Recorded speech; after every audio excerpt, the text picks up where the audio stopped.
The film is against the Christian faith. It is Christian faith and the cross, and all the Christians in India. It is opposing KCDC, CBCI, opposing the communists want to insult the Christians in this. നമസ്കാരം. മോഹൻലാൽ കേന്ദ്ര കഥാപാത്രമായി അവതരിപ്പിക്കുന്ന എമ്പുരാൻ എന്ന cinema വിവാദമായിക്കൊണ്ടിരിക്കുകയാണ്. രാജ്യസഭയിലും എമ്പുരാൻ എന്ന സിനിമയെ ആസ്പദമാക്കിയാണ് തർക്കങ്ങൾ നടക്കുന്നത്. ഇരുപക്ഷത്തും രണ്ട് പാർട്ടി നേതാക്കന്മാരും പരസ്പരം വാക്കുതർക്കത്തിൽ ഏർപ്പെടുന്നത് എമ്പുരാൻ സിനിമയെ ആസ്പദമാക്കിയിട്ടാണ്. CPM-ൽ നിന്നും ബ്രിട്ടാസും BJP-യിൽ നിന്ന് ജോർജ് കുര്യനുമാണ് എമ്പുരാൻ എന്ന സിനിമയ്ക്ക് വേണ്ടിയുള്ള തർക്കങ്ങളിൽ ശക്തമായി വാദിക്കുന്നത്. ജോർജ് കുര്യൻ്റെ ശക്തമായ വാക്കുകൾ സിനിമയിലെ ഓരോ ഏടും എടുത്തു വെച്ച് സിനിമ ആൻറ്റി ക്രിസ്ത്യാനിറ്റിയാണ്, ക്രിസ്ത്യൻ വിരുദ്ധമാണെന്ന് സമർത്ഥിക്കുന്നുണ്ട്. ഞങ്ങളുടെ സംസ്കാരത്തിന് എതിരാണ് ഈ പാർട്ടി, CPM എന്ന് പറയുന്ന പാർട്ടി ഞങ്ങളുടെ സംസ്കാരത്തിന് എതിരാണ്, ഞങ്ങളെപ്പോലെയുള്ള എല്ലാ മതങ്ങൾക്കും എതിരാണ് CPM എന്ന് പറയുന്ന പാർട്ടി, ഞാനൊരു ക്രിസ്ത്യാനിയാണ് എന്നൊക്കെ അദ്ദേഹം അഭിമാനം തുളുമ്പുന്ന രീതിയിലാണ് രാജ്യസഭയിലുണ്ടായ വമ്പിച്ച ഞെട്ടിക്കുന്ന ഒരു പെർഫോമൻസ്. നമുക്ക് കണ്ടു നോക്കാം. അത് which is enshrined in Indian Constitution.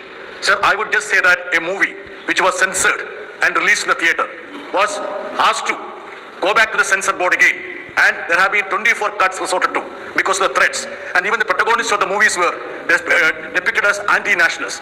If this is a situation in this country, I am fearing that the freedom of speech and expression which is granted to the people would be in peril. So I urge upon this house to see that such incidents doesn't happen. Even trolls and comedies are being deprecated. Sir, I'll come. The movie should be banned. Sir, this movie should be banned. This movie, sir. You are sorry. Sir, our country is our country is fast becoming the paradise of wounded people. Anybody or everybody is getting wounded. Sir, you need to give a mark to the creativity and freedom of speech and expression. Okay, sacrosanct, sir. Action is sacrosanct. Nothing we are going to record now, sir. Nothing.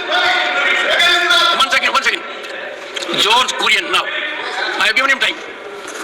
Sir, the film is against the Christian faith.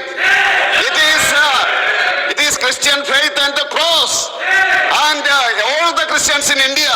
It is opposing KCDC, CBCI, opposing the communists want to insult the Christians in this country. That is why we are telling. See, today you can see the CBCI and the KCBC, they passed the resolution against this film. I am a Christian. Don't insult me. These communists want to insult every religion. They want to insult every religion. Why they are insisting? Every religion. നമസ്കാരം. ജോൺ ബ്രിട്ടാസ് പറയുന്നത് കേരളത്തിൽ അഭിപ്രായ സ്വാതന്ത്ര്യം സാധിക്കുന്നില്ല. ഒരു സിനിമയെ കേരളത്തിൽ 14 വെട്ടുകളാക്കി മുറിക്കുകയാണ്.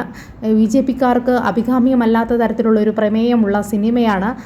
അതുകൊണ്ട് തന്നെ ആ സിനിമയ്ക്ക് അതിൻ്റെ ഒരു അഭിപ്രായ സ്വാതന്ത്ര്യം പ്രകടിപ്പിക്കാൻ സാധിക്കുന്നില്ല എന്ന തരത്തിൽ അദ്ദേഹം സംസാരിക്കുമ്പോൾ ആ സിനിമയുടെ കാതൽ എന്ന് പറയുന്നത് ഈ ക്രിസ്ത്യാനികൾക്ക് എതിരാണെന്ന് പറഞ്ഞുകൊണ്ടാണ് ജോർജ് കുര്യൻ സാറ് സംസാരിക്കുന്നത്. തീർച്ചയായിട്ടും ആ സിനിമയിൽ കുറേ സിംബൽസുകൾ ക്രിസ്ത്യാനിറ്റിക്ക് എതിരെയായിട്ട് കാണിക്കുന്നുണ്ട് എന്നുള്ളത് വാസ്തവമാണ്.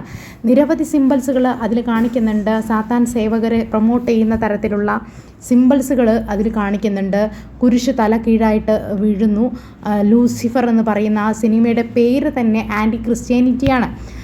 അതുകൊണ്ട് തന്നെ പല ബിഷപ്പുമാരും പല ക്രിസ്ത്യാനിറ്റിയിലുള്ള പല ആളുകളും ഇപ്പോൾ തന്നെ പറയുകയുണ്ടായി ഈ സിനിമ പോയി കാണരുത് എന്നുള്ളത്, പള്ളികളിൽ നിന്നൊക്കെ ഓർഡർ കൊടുത്തു കഴിഞ്ഞു എന്നുള്ളതാണ്.